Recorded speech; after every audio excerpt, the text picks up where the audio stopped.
My name is Jim Tucker, and I've had the privilege the past quarter century in working with Yoram here at the Goddard Space Flight Center.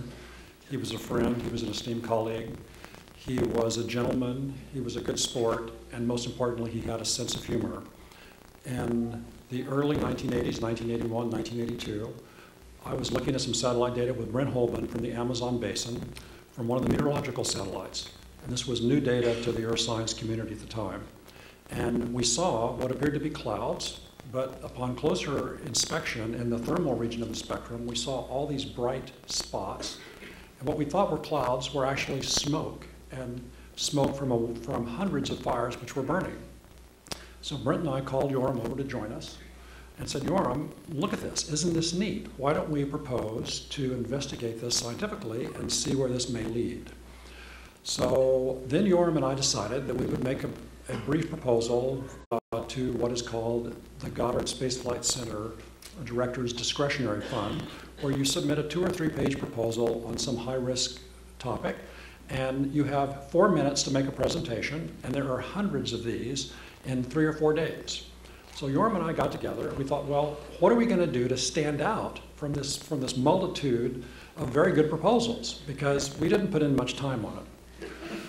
So we decided to have a demonstration because we wanted to study biomass burning, and that would be fires which would be actively burning or smoldering.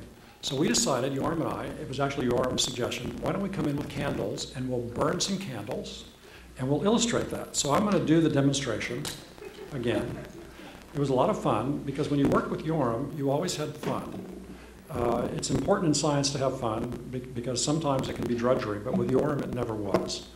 And so we were in this presentation, and about half the people were from the earth sciences and about half were from the space sciences. Now the space science people looked at us like we were nuts.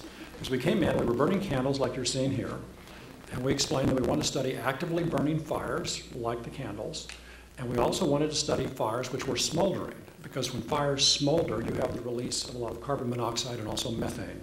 If they burn with a bright flame like these, then you have largely carbon dioxide, which is liberated. So then we decided to blow them out to illustrate smoldering fires. So we did. And when we did, all kinds of smoke came off, like you're seeing here. And one of the space science people who was very skeptical, probably of our presentation, much less even being there, said, but what about all the smoke? And Yoram Kaufman, without missing a 1 nanosecond, said, that's a very good suggestion. We will study that too. Everyone, just like you, had a good laugh. And we then were able to go forward and actually be funded because our presentation stood out. We were the only people with props. But it was largely because of Yoram's sense of humor, his generosity. He was a gentleman, and he was fun to work with, and he was adaptable. And he didn't believe in preparing too much. In fact, one time Yoram told me, you have to be careful, Tucker, because too much planning stops progress.